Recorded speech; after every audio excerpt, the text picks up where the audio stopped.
We almost didn't make it. There was traffic on the 5 all the way from LA. By the time I got into the building, I could see that people were already in their gowns.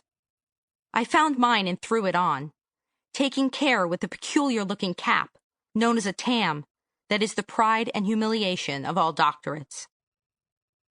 I took my place in line just as the class marched into the auditorium. After a series of predictably boring speeches, the dean started calling out names. We had to sit through a couple hundred master's degrees before they even started on the PhDs. There were about 50 of us in our medieval hats. Knowing my last name starts with S, I wished I'd hidden a snack in my fancy robe. Better yet, a scotch. Finally, they got to our row. I watched with anticipation as each graduate stood up and stepped forward. By the 239th time, I knew the drill.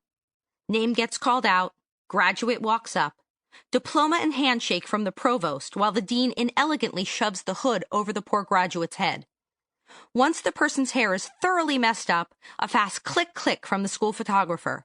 Then it's get off the podium. They're already calling the next name.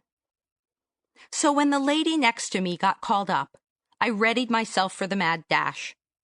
But as she left the stage, there was an unexpected lull. The provost turned away from the microphone as the president walked to it. I panicked. What the hell was going on? Oh, God, I thought. I must have screwed up my credits. Suddenly, I was regretting the 7-hour drive to San Francisco when I wasn't even going to graduate. Every year, the president said, the faculty chooses one graduate to receive the award for the dissertation of distinction. This year's award goes to an ambitious project that simultaneously tells the story of a girl whose life is taken over by a skilled, determined, and extremely cruel pedophile, while presenting an anthropological, sociological study of the pedophile and sadomasochism subcultures in the Western world. It is the bravest piece of academic writing I have ever read. It was written by Michelle Stevens. The auditorium erupted into applause. People who knew me hurrahed. The president stepped back from the microphone and shot me a smile. It vaguely occurred to me that I was supposed to go up there. Pushed forward by my classmates, I reluctantly walked to the stage. Along the way, it was moving to see all the people who had supported me. My wife, Chris, our little boy, Mikey, my best friend, Steve.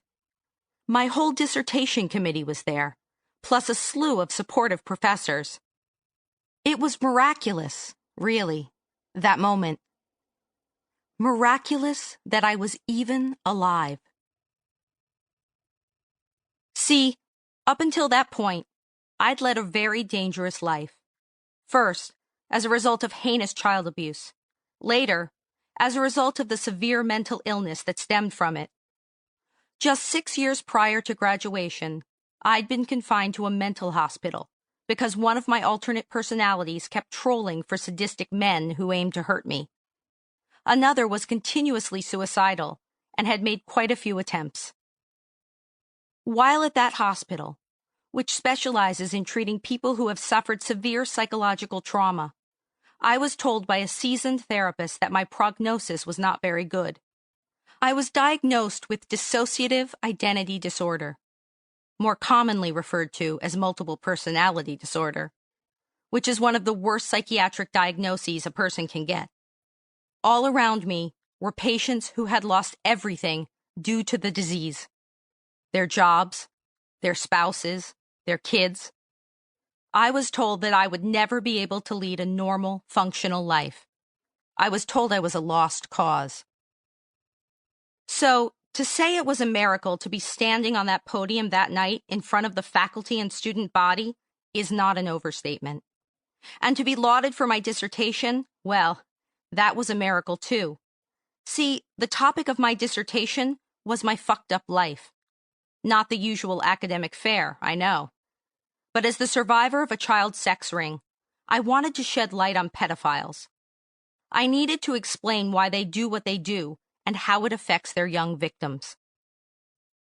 I had noticed that we, as a society, are fed a steady stream of news stories about abductions, fallen clergy, and child pornography. But despite all the TV ratings and magazine sales these stories garner, we seem to know very little about sexual abuse or why it occurs. Thus, every time a big story breaks, Elizabeth Smart, Catholic priests, J.C. Dugard, Jerry Sandusky, the Cleveland kidnappings, we're left with the same questions. How could it happen? How could it happen in that neighborhood? Why didn't they try to escape? Why didn't they tell anyone? Why didn't anybody notice? How could it go on for so long? Why didn't anybody do anything? On a deeper level, I could see that these stories trouble us. They make us worry about our personal safety and the safety of our children. We wonder, how do I know who to trust? How can I protect myself and the ones I love? I knew I had answers to these questions. I had answers to all of them. I had answers because I had survived more than 6 years of rape and torture at the hands of countless predators. Men who, due to their nefarious activities, are notoriously difficult to find and study. During those years, I had a front row seat to the operations of a career pedophile. I watched him pull off his dirty deeds, watched him molest lots of typical kids from middle-class families.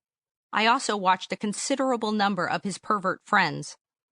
As a voyeur, I learned a lot about sexual predators, how they think, how they choose their prey, how they keep their conquests quiet.